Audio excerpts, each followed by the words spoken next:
예수께서 하신 사역 가운데 가장 두드러진 사역이 치유 사역입니다. 2000년 전에는 많은 병자들이 있었습니다. 예수께서 그 많은 병자들을 자비로운 마음으로 고쳐주셨어요. 환자들이 그 고침받을 만한 자격이 있기 때문에 고침받은 것이 아니라 예수께서 긍휼히 여기시는 마음, 자비롭게 여기시는 마음 때문에 그들이 고침을 받았습니다. 우리가 죄를 짓기 때문에 죄인이 아니라 죄인이기 때문에 죄를 짓는 것과 마찬가지로 예수님의 성품이 자비와 은혜로 가득 차 있기 때문에 자격이 없고 또 공로가 없어도 예수께서 병을 고쳐주셨던 것을 기억합니다. 여러 종류의 질병을 고쳐주셨는데 특별히 장기 환자들을 고쳐주셨어요. 우리가 어떤 질병을 며칠간, 몇 달간만 알아도 굉장히 힘듭니다. 한 사람이 몇 달간 병을 앓게 되면 집안 분위기가 다 어두워집니다. 하물며 만성질환, 고질병을 수십 년을 앓는다고 생각해 보세요. 환자 자신은 물론이고 그 환자를 지켜보는 가족들이나 또 친구들 마음도 함께 무너지게 됩니다. 12의 혈루증 앓던 여인을 예수께서 고쳐주신 이야기 우리가 이미 살펴봤습니다. 또 하나 장기 환자는 18년 동안 허리가 꼬부라진 여성을 고쳐주셨어요. 세 번째는 오늘 요한복음 5장에 등장하는 38년 된 환자를 고쳐주신 이야기입니다. 12년, 18년, 38년 참 기나긴 세월입니다. 지금은 과학이 발달하고 기술이 발달하고 인터넷이 발달하고 온라인이 발달하고 이런 시대이기 때문에 시간이 굉장히 빨리 갑니다.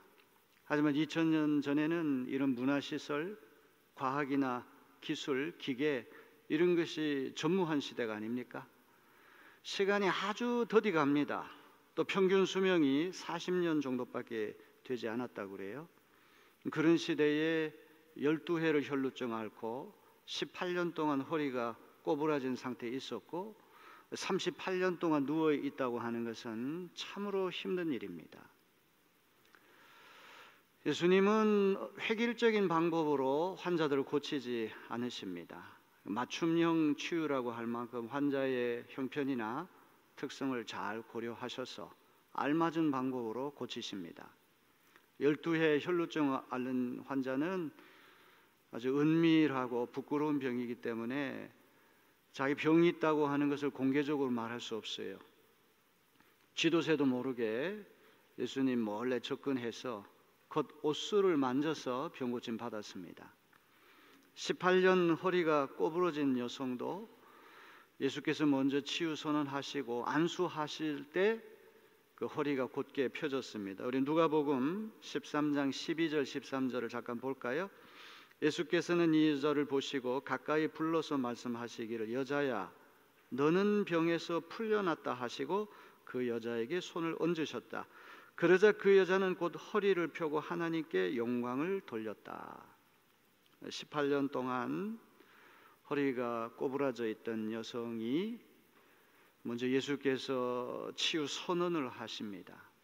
예수님은 어떤 병을 고치시든지 간에 미리 기도하신 적이 없어요. 우리는 기도해야 됩니다. 왜냐하면 병을 고치는 치료자가 우리가 아니고 예수님이기 때문에 우리는 예수님께 겸손히 무릎 꿇고 기도해야 돼요. 그러나 예수님은 치유할 수 있는 능력과 권세가 그분께 있기 때문에 기도할 필요가 없어요. 그냥 선언만 하시면 그것이 곧 치료 행동으로 이어졌어요. 지금 이 18년 허리 꼬부라진 여성에게도 너가 병에서 풀려났다 선언을 하시고 안수를 하시니까 곧바로 허리가 펴져서 치유를 받았다는 그런 이야기가 나옵니다. 자, 이 세 명의 장기 환자 고쳐주신 이야기 가운데 가장 흥미로운 이야기가 요한복음 5장에 등장하는 38년 된 환자 이야기입니다. 예수께서 공생의 3년을 주로 갈릴리 지역에 사역하시면서 압도적으로 갈릴리 쪽에서 환자들을 많이 고치셨는데 여기 38년 된 환자 고친 이야기 실로암 연못에 가서 눈먼이가 씻어서 병 고침 받은 이야기, 이런 이야기는 예루살렘에서 일어난 이야기입니다. 아주 특이합니다. 안식일에 일어났습니다. 또 베데스다 연못가와 실로암 연못이라고 물하고도 관계가 되어 있어요. 이 실로암 연못 치유 이야기도 곧 살펴보겠지만, 오늘 이 38년 된 환자 치유 이야기를 여러분 잘 들으시고 마음에 치유되고자 하는 열망이 가득 차고 주님의 신비한 터치로 우리의 모든 질병이 깨끗이 떠나가는 역사가 일어나게 되기를 주님의 이름으로 기원합니다. 자, 먼저 이 38년 된 환자가 등장하기 전까지 무대가, 배경이 어떤지를 요한복음 5장 2절로부터 4절이 우리에게 이제 가르쳐 줍니다. 먼저 장소가 어디서 일어났느냐? 예루살렘에 있는 양의 문 곁에 히브리 말로 베드자다라는 못이 있는데 거기에는 주랑이 5 있었다. 예루살렘 성전의 희생 양을 이제 잡기 위해서 양문, 그 희생 제물로 바쳐야 할 양을 몰고 다니는 문이 양문입니다. 그 양문 옆에 베데스다, 여기 히브리 말이라고 되어 있는데 아람어, 시리아 말로 베데스다라고 하는 말은 자비의 집, 이런 뜻입니다. 이 베데스다 연못은 사각형으로 되어 있는데 동서남북에 4개의 행각, 주랑, 기둥이 서 있는 지붕이 덮인 정자와 같은 것이 4개 있었고 가운데 중앙에 또 하나가 있었어요. 5개의 행각이 그 베데스다 연못에 있었다는 겁니다. 자, 그 다음에 이제 병자들을 소개합니다. 이 주랑 안에는 많은 환자들, 곧 눈먼 사람들과 다리 저는 사람들과 중풍병자들이 누워 있었다. 수백 명의 환자들이 그 정자 안에 들어가서 대기하고 있는데 대표적으로 3그룹의 환자들을 소개합니다.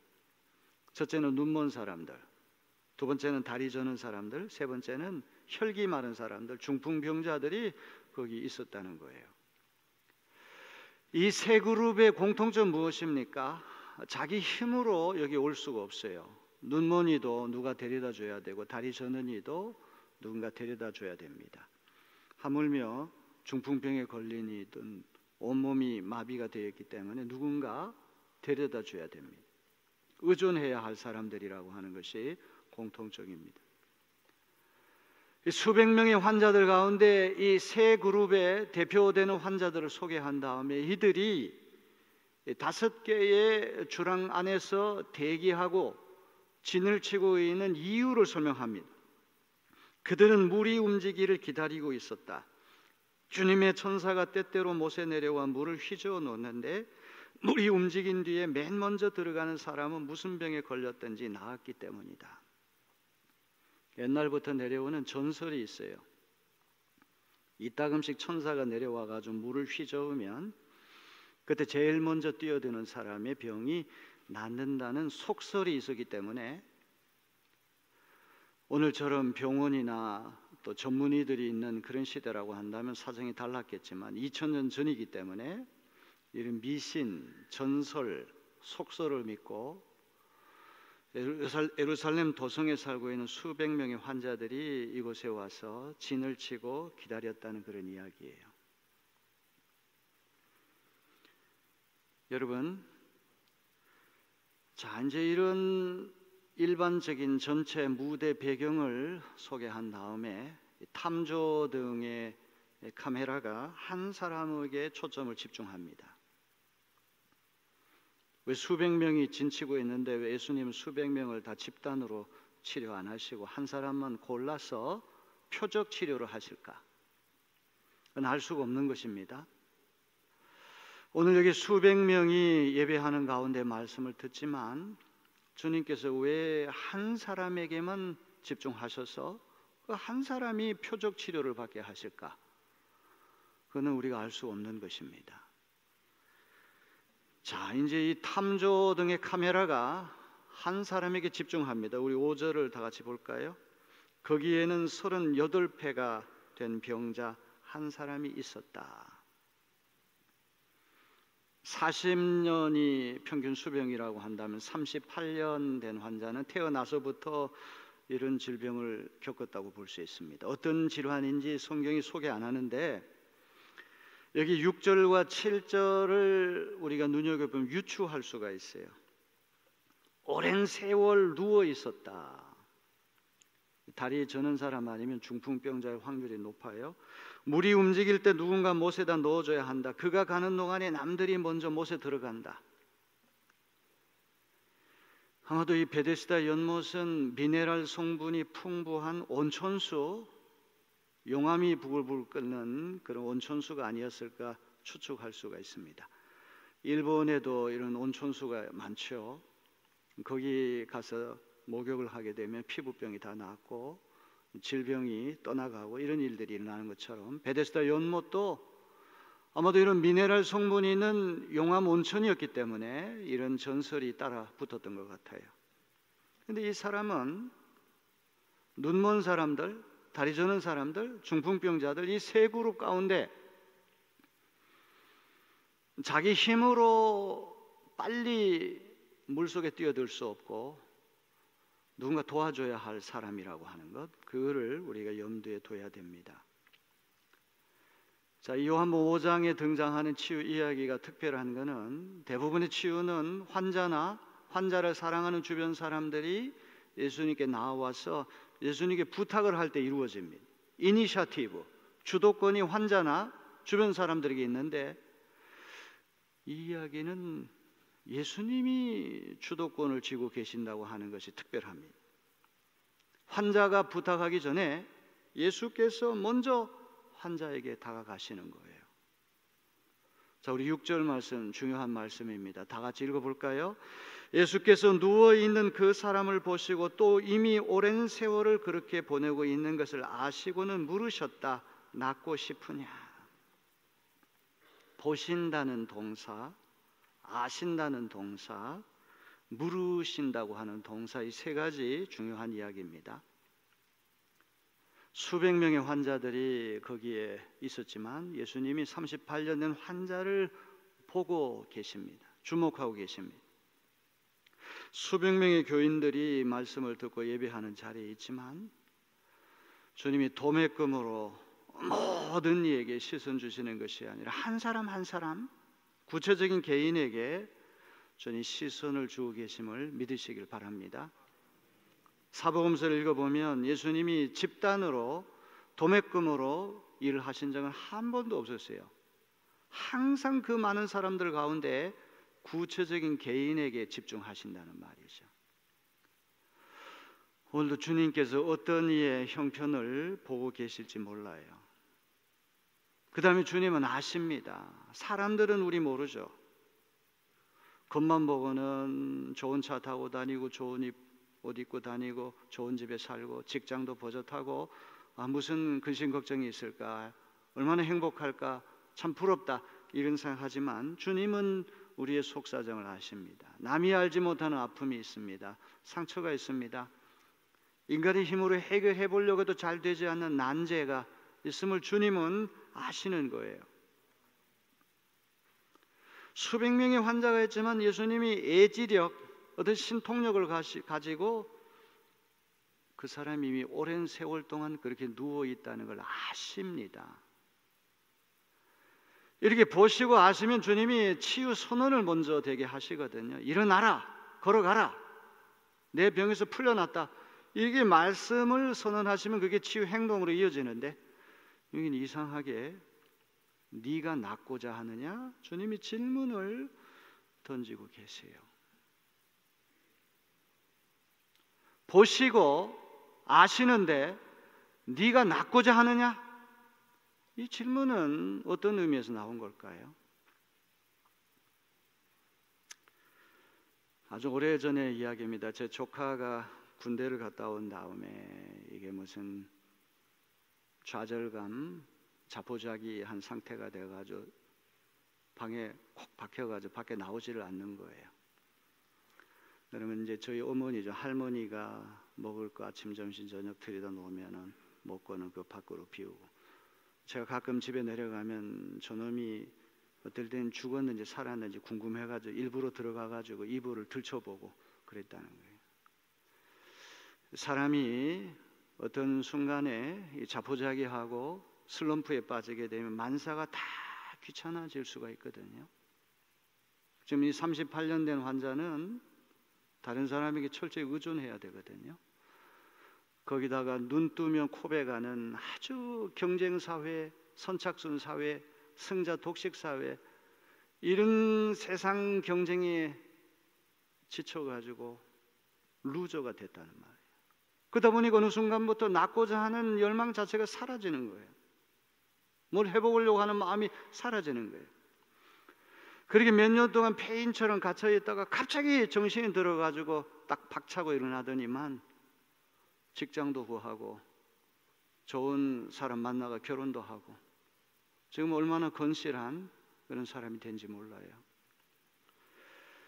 인생을 살다 보면 38년 된 환자처럼 오랫동안 만성질환을 고질병을 앓다 보니까 이 병이 문제가 아니라 병에 내 자신이 굴복돼 가지고 내 자신이 무기력하고 체념하고 열패감, 열등감과 패배감을 느끼는 그런 이가 될 가능성이 있다는 거죠. 예수님 그거를 보시고 아셨다는 거예요.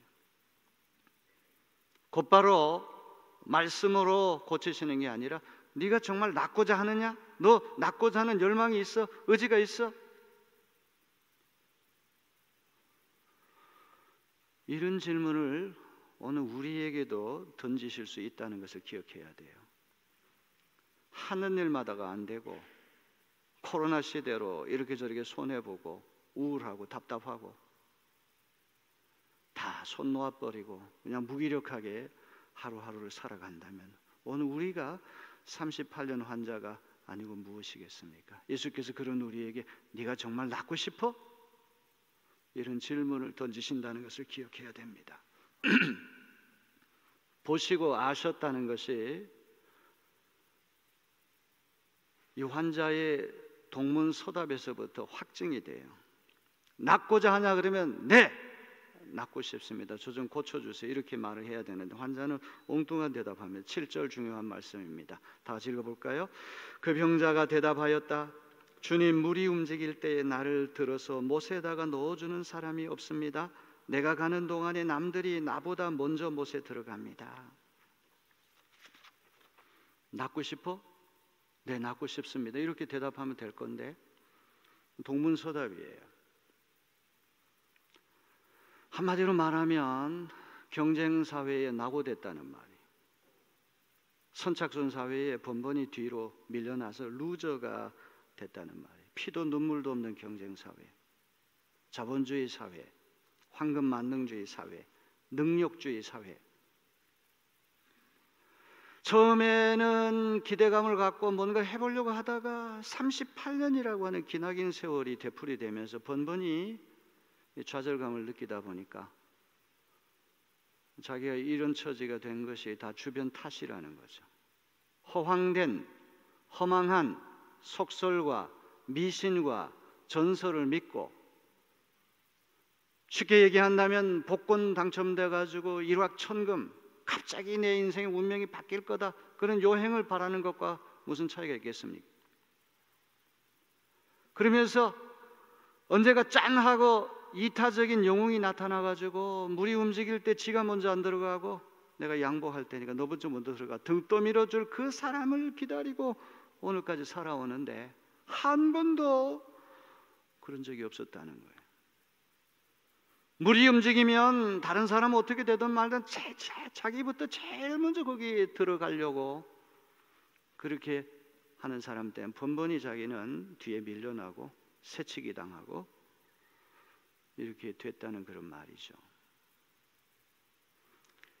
38년이라고 하는 숫자는 이스라엘 백성이 이집트를 탈출해서 광야 생활한 정확한 횟수가 38년이에요. 흔히 우리는 40년으로 알고 있는데 그는 완전 숫자 40을 상정해가지고 그냥 우수리 붙여가지고 40이라고 정확한 횟수는 38년이에요. 신명기 2장 14절을 다시 한번 읽어봅니다. 가데스 바네아를 떠나서 세렛 계곡을 건너기까지 38년 세월이 지나는 동안에 주님께서 이스라엘 백성에 맹세하신 대로 그때 모든 군인들이 진 가운데서 다 죽었습니다. 430년 동안 이집트에서 종살이 하다가 탈출을 해가지고 젖과 꿀이 흐르는 가나안 땅에 들어가야 됩니다. 직선으로 걸어가면 일주일이고 우회해서 뺑글뺑글 돌아가면 한 달이면 가는데 38년 기나긴 세월을 여기저기 유리방황하면서 광야 생활을 해야 되는 거죠.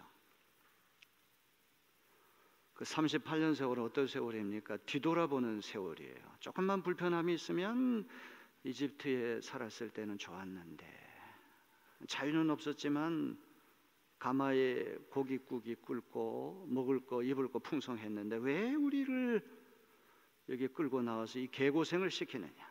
하나님과 모세를 향해 끝없이 원망하는 세월이 38년 세월이었다는 거예요. 1910년에 경술 국치 한일 병탄이 돼가지고 36년 동안 우리가 일제 강점기 일본이 우리나라 지배한 식민지 세월을 보내지 않았습니까? 그때 일본 사람들이 계속 우리에게 주입시킨 게 식민지 근성이죠. 노예 근성이죠. 조선 사람들은 한 사람 한 사람 놓고 보면 우수한데 협력이 안 된다. 몇 명만 모아놓으면 모래알처럼 다 무너진다. 조선이 붕당 정치, 당파 정치, 당파 싸움 하다가 망했고 미개한 민족이고 열등한 민족이기 때문에 일본처럼 선진화된 민족이 개화시켜야 된다. 좌옹 윤치호 선생 같은 우리 난감리교회의 아주 고두 아닙니까? 이런 분이 그런 식민지 학습에 길들여져 가지고 민족 자강론이라는 거예요. 민족 자강론. 죽었다 깨어나도 우리 힘으로 일본에게 독립 안 되니까 개가 물 힘이 없으면 짖지 말라. 자강 스스로 강해지는 것부터 먼저 해야 된다. 그래서 일제 말이 되면은 독립운동했던 들이 다 차례로 다 넘어가거든요. 독립될 것을 미리 알았다라면 누가 그렇게 하겠습니까? 이 식민지 사관이라고 하는 거 떨쳐내는데 아직도 완전히 청산 안 됐다고 그러잖아요. 사실 우리가 역사를 공부해보면 일본 민족보다 모자라는 게 없는데 패배감에 사로잡혀가지고 우리는 뭐를 해도 우리 힘으로 안 돼. 이거죠. 그러면서 제가 어렸을 때 많이 들었던 이야기가 일제시대 때가 좋았는데 구관이 명관인데 자꾸 과거의 이야기들을 많이 한단 말이에요. 지금 38년 된 환자가 그런 상태에 빠졌다는 거예요. 2000년 전에 고대 근동지방에서 아주 심한 장애를 앓고 있는 이는 구걸을 해서 먹고 살아야 되니까 오랫동안 구걸하고 타성해졌다 보면 병이 낫는 것이 두려워요. 왜? 밥거리가 떨어지니까. 장애인이 되면 사회적인 어떤 특권을 주어지는데 거기에 익숙하다 보면은 어느 순간에 병 나으면 내가 장애인으로 가지는 사회적인 특권, 특혜가 다 사라지는데 그거를 더 두려워하는 상태가 되고 말았다는 것이죠. 38년 동안에 종살이 했던 그 이집트의 그런 버릇들을 떨쳐내지 못하고 계속해서 방황하는 이들, 그런 이들이 젖과 꿀이 흐르는 땅에 가서 주체적이고 독립적인 하나님의 백성으로 살게 하는, 그게 출애굽의 역사가 아닙니까? 오늘 이런 무기력한 38년 환자에게 예수께서 뭐라고 말씀하십니까? 우리 8절 중요한 말씀입니다. 예수께서 그에게 말씀하셨다. 일어나서 내 자리를 걷어가지고 걸어가라. 세 가지인데요, 헬라어로 아주 강력한 명령어를 연달아 세 가지를 쓰고 계세요. 첫째는 일어나라. 일어나라. 허황된 미신이나 속설이나 여행이나 이런 거 기다리지 말고 언젠가 나를 도와줄 이타적 영웅이 짠 하고 나타나가지고 내 등 떠밀어 줄 것을 기다리지 말고 너 자신의 의지와 너 자신의 힘으로 스스로 일어나라는 거예요. 낮고자 하는 뜨거운 의지만 있다면 얼마든지 우리는 일어날 수가 있습니다. 아멘. 오늘 행여나 무슨 일을 해도 이 험난한 자본주의 사회, 능력주의 사회 자꾸만 실패만 하고 힘들고 어려운 일이 계속 반복되다 보면 38년 된 환자처럼 우리도 타성해졌고 체념할 수가 있잖아요. 그런 이들은 주님이 주시는 음성으로 듣고 일어나시길 바랍니다. 일어나면 길이 열릴 줄로 믿습니다. 두 번째로 내 자리를 들라. 눈만 뜨면 누군가 이 사람을 여기다 데려다 줍니다. 가장 좋은 명당 자리, 무림직이면 제일 빨리 들어갈 수 있는 가장 좋은 자리를 골라가지고 자리를 마련했어요. 그런데 번번이 새치기 당하고 번번이 기회를 놓치고 자기보다 더 약사 빠른 사람이 선착순 경쟁에서 계속 이기니까 이 사람은 자기도 모르는 사이에 루저가 됐어요. 낙오자가 됐어요. 그러다 보니 그 자리가 실패의 자리, 낙오의 자리가 됩니다. 기쁨이 사라져요. 감사가 사라져요. 미래에 대한 희망이 사라져요. 못 죽어서 매일매일 습관처럼 나오는 그런 자리가 되고 만 거예요. 오늘 우리가 깔고 있는 자리가 너무나 중요합니다. 그 자리가 열패감의 자리, 자포자기의 자리, 체념의 자리, 포기의 자리, 누굴 탓하고 불평하고 원망하고 계속 뒤돌아보고 계속 현재에만 매몰되어 있는 그런 자리라고 한다면 우리는 그 자리를 박차고 일어나는 용기가 우리에게 필요한 줄로 믿습니다. 누구나 다 슬럼프가 찾아오잖아요. 친구 목사가 교인 하나가 9일동인가 뭔가 돔 야구 경기장 있지 않습니까? 그 키움이라고 하는 야구 팀이 이제 거기서 이제 야구 경기를 하는데 그 교인 한 분이 거기 매니저예요. 그래가지고 공짜 티켓을 줘서 제가 두 번 야구 구경하러 간 적이 있어요. 다 젊은이들이 많이 옵니다. 아주 20대, 30대 아주 젊은이들이 많이 오는데 저 같은 나이 든 사람 찾아보기가 쉽지가 않아요. 근데 거기 가서 이렇게 보니까 타율이 3할 때 넘어가는 사람이 별로 안 됩니다. 몇 명밖에 안 돼요. 이정후 선수가 그 키움에서 가장 아주 유명한 선수 아닙니까? 그 아버지가 누굽니까? 그 도루왕, 부전자전이라고 아주 야구를 굉장히 잘하는데 그 선수도 3할 때밖에 안 돼요.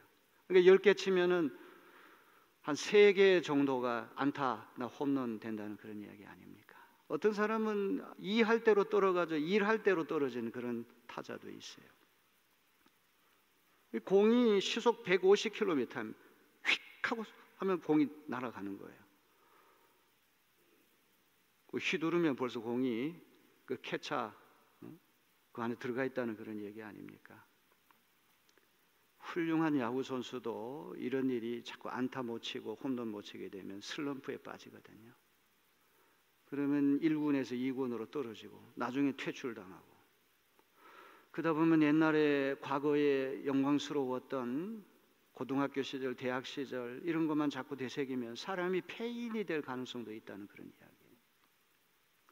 참 인생이라고 하는 게 가혹합니다. 누구나 다 38년 된 환자처럼 될 소지가 있는 그런 무서운 경쟁사회, 선착순 사회, 능력주의 사회, 황금 만능주의 사회, 피도 눈물도 없는 그런 세상에 우리가 살고 있지 않습니까? 오늘 우리가 깔고 있는 자리가 그런 자리라고 한다면 주님께서 말씀하십니다. 그 자리 들고 일어나라. 그 다음에 중요한 말씀이 걸어가라. 워크.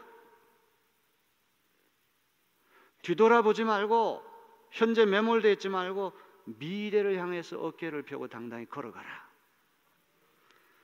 오늘 주님께서 우리에게 주시는 음성인 것을 믿으시길 바랍니다. 사람이 나이가 자꾸 들수록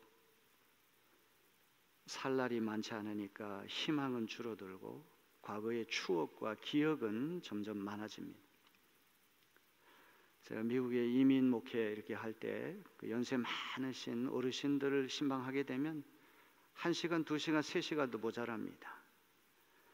옛날 만주벌판에서 개장사 독립운동 했던 것부터 해가지고 한국에서 어떤 일이 있었는데 그 얘기 다 들어주는 게 얼마나 큰 고역인지 몰라요.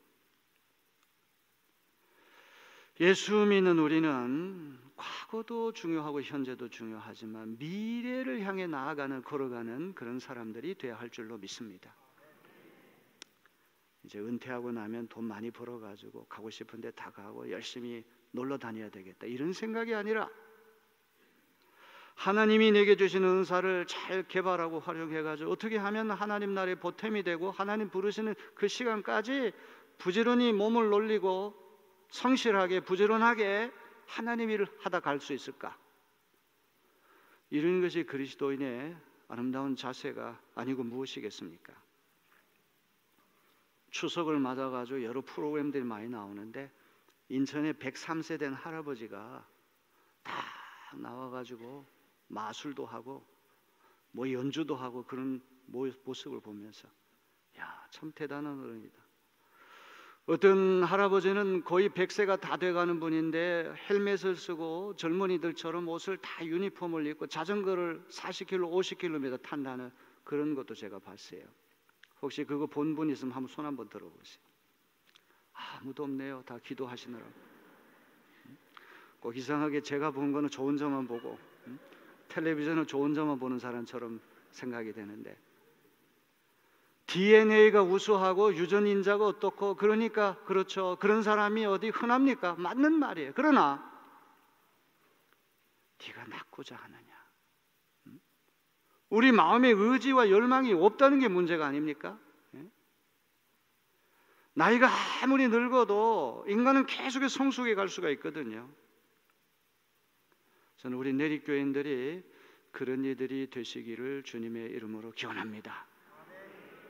타성해졌고 38년 된 환자처럼 38년 동안 이집트만 되돌아보면서 어떤 종살이 근성을 떨쳐내지 못했던 그 이스라엘 민족처럼 되지 말고 낳고자 하는 뜨거운 의지를 갖고 현재 자리를 박차고 일어나 자리를 걷어서 하나님이 펼쳐주신 미래를 향해 힘차게 나아가는 우리 모두가 되어지기를 주님의 이름으로 기원합니다.